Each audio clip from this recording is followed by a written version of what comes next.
Let's get straight into the Wednesday wrangle now. Joining me is Sky News contributor Louise Roberts and my regular sparring partner, Justin Smith, who's over in Melbourne. Good to see you both. Thanks so much for joining me.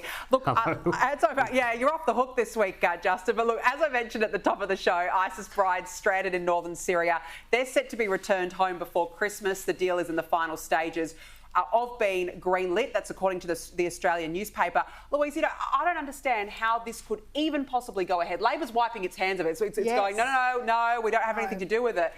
Regardless, I think they know exactly what's going on. Well, of course, and they're saying it's security concerns. They can't be seen to have their fingerprints on it, but clearly they are. And I mean, ISIS brides make those crazy women who write to death row inmates look positively sane. And these are women who've pledged allegiance to the Islam State, and they've left the country. They've renounced Australia, but when it all, the Arabian Nights dream goes wrong, they want to be back in Australia. And I don't blame the children. The kids who are over there, they're the innocent pawns in all of this. So I can understand why there is some campaign to get the kids back. But what does it mean for these women, particularly when there's some known security risks as well? How is that going to be dealt with? Are they just going to be put back into suburbia like they've been on a gap year in Syria? Or, I mean, what's the story? Well, that's it. I mean, they've left here. Well, but Justin, they've left here. They've gone on this romantic jihadi getaway. Clearly the romance bubble has burst. They're no longer interested in staying over there. Now they want back into this country. Why should they come back here?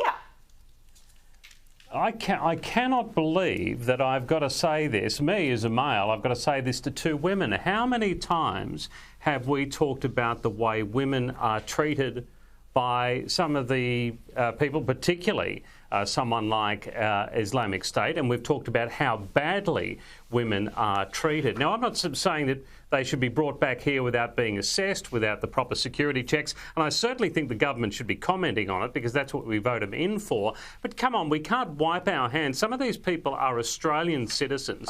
Many of them have been held hostage by these bastards over there, and part of this is our duty to make sure these people are protected. You say protect the children. Well, I say we've got to protect the women as Justin, well, and I can't believe I've got to tell you that. No, they knew what they were doing when they left this country. Where did you get that information from? Where did you get that from? Because they have flown out of this country and they've gone to ISIS. They have pledged their allegiance to ISIS. They have left this country in the name of terrorism. Right?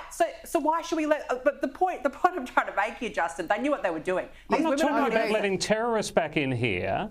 But they have pledged... I'm not talking about letting terrorists back in here. But where are you getting that from? Like, where are you getting that from? Who have you talked to that has told you that? If you have married a freedom fighter, what are you suggesting? That they're just innocent, that they're not captured by the ideology over there? No, I'm not saying they're innocent over there, but I'm saying we have talked many times about the way women have been treated by groups like ISIS. So to wipe our hands of these people that are Australian citizens. But look, I do agree with you that the government has got to front up to this and talk about it and tell us what's going on. They can't leave us in the dark because that's their job, to be frank. I also think the point is that these women have to bear some responsibility for leaving the country and going over there in the first place. I agree. No, I'm with you all the way on that.